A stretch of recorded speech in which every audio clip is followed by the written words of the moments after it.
अपने आत्मा परमात्मा सोहम स्वरूप का साक्षात्कार हुआ।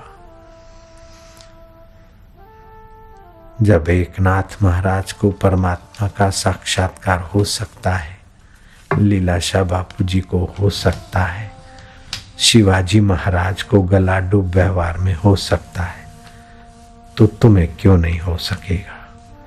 केवल दैवी संपत्ति, संसार की आसक्ति छोड़कर भय का महत्व न रखो, भय में भयभीत न हो, भय को देखो।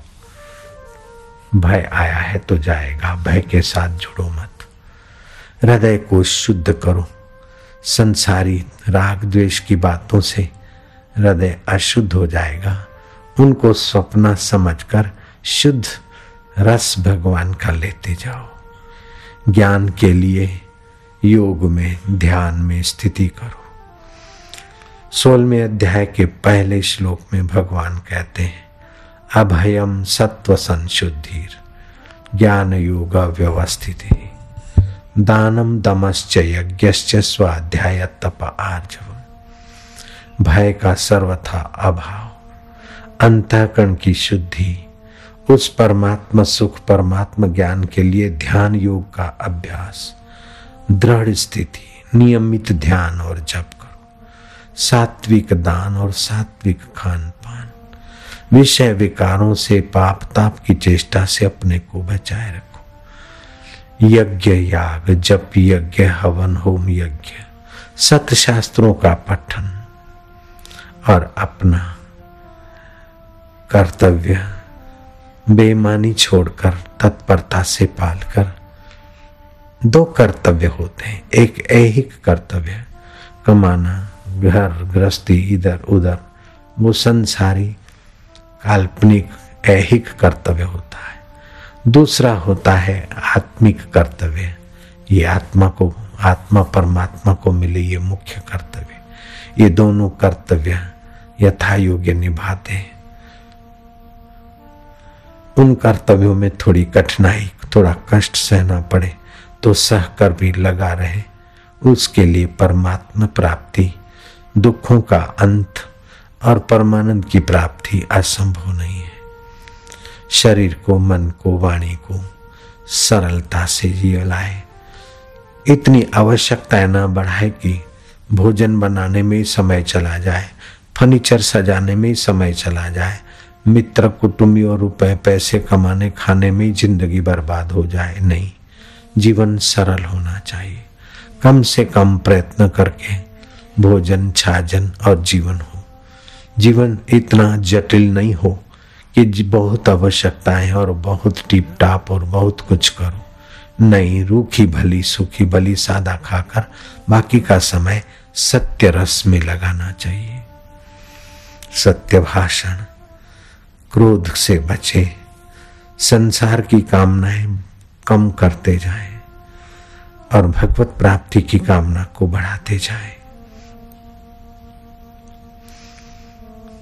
राग की बातें सुनकर अथवा किसी की द्वेष की बातें सुनकर गुटबद्धी न करें और किसी को अपनी नजर से द्वेष की दृष्टि से ना देखें। हृदय शुद्ध होगा, हृदय में भगवत रस आएगा। चुगली ना करें, प्राणियों पर दया करें, संसारिक विषय भोगों की लालच मन में ना करें, अंतःकरण को कोमल रखें। अकर्तव्य में, न करने योग्य कर्तव्य में लज्जा करें और चंचलता का अभाव। ये 16वें अध्याय के 3 श्लोकों के 20 सद्गुण।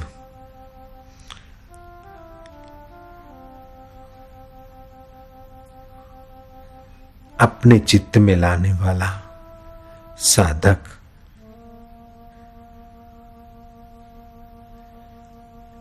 जैसा चाहे निराकार भगवान का साक्षात्कार अथवा साकार देवता का दर्शन उसके लिए आसान हो जाता है।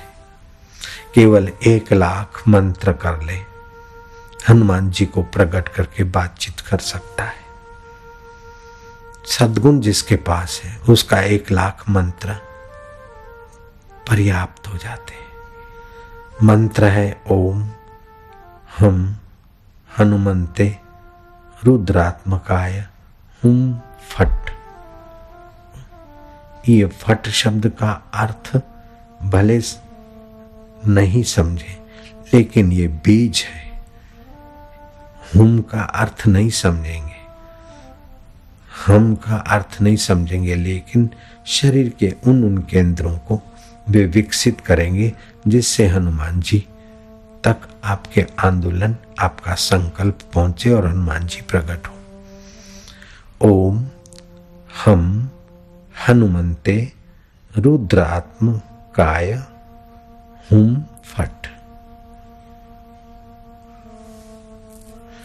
हनुमान जी का दर्शन करने के लिए अर्जुन ने जप किया था, तो अर्जुन के आगे भी प्रकट हो गए थे हनुमान जी। जैसे ओम नमो भगवते वासुदेवाय, ये जप करने वाला व्यक्ति किसी भी संकट, बाधा अथवा शादी, विवाह या बड़े काम में लगता है तो एक माला करके वो काम करे तो सर्वत्र जो वासुदेव की सत्ता है उसके उस कार्य में उसको सहायता देगी। ये मंत्र कोई साधारण नहीं है। ओम माना अखिल ब्रह्मांड में ब्रह्मा विष्णु महेश और देवी देवताओं में व्याप रहा ईथर, वो चैतन्य ब्रह्म। ओम नमो, हम उसका स्वागत करते, नमन करते। भगवते, जो भगवान कृष्ण, शिव, राम, नरसिंह भगवान आदि, वामन भगवान आदि प्रकट भी हो जाता है आदि रूपों में, और वासुदेवाय अभी भी सब में बस रहा है। ये मंत्र बड़ा कल्याणकारी है। ओम नमो भगवते वासुदेवाय। इसके ऋषि हैं प्रजापति, छंद है गायत्री, और देवता भगवान वासुदेव सब में बसे हुए जो वासुदेव, वही इस मंत्र का ही देवता है। जैसे गायत्री मंत्र के देवता सूर्य नारायण है, ओमकार मंत्र के देवता भगवान अंतर्यामी है, ऐसे ही ओम नमो भगवते वासुदेवाय मंत्र के देवता वासुदेव है।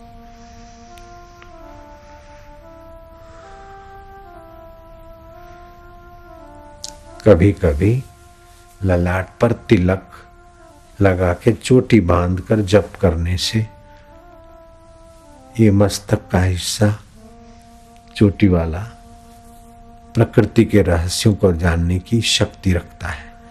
वो जागृत और मंत्र की जागृति में चोटी बांधकर मंत्र जागृत अच्छी तरह से होता है। पुरुषों के लिए है ये नियम।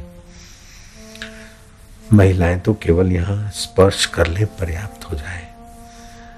कोई भी शुभ कर्म करने के पहले ललाट पर तिलक करना चाहिए तो शुभ कर्म फलता है। जैसे तुलसी की लकड़ी की माला, तुलसी के काष्ठ लकड़ी की माला गले में पहनकर पुण्य, दान, तप, श्राद्ध जो भी सत्कर्म करते उसका फल करोड़ों गुना कहा गया है। क्योंकि तुलसी में विद्युती शक्ति है, और तुम्हारे कर्म में जैसे हम बोलते और यहाँ बिजली जुड़ी तो लाखों करोड़ों लोगों तक मेरी वाणी पहुंच जाएगी। ऐसे ही तुलसी के काष्ठ में वो विद्युती ऊर्जा, सात्विक ऊर्जा और वरदान मिले हुए हैं, और आप धारण करते गले में हृदय तक उसका स्पर्श होता है, तो आप जो भी करेंगे उसका स्प्रेड, उसका वातावरण में देव जगत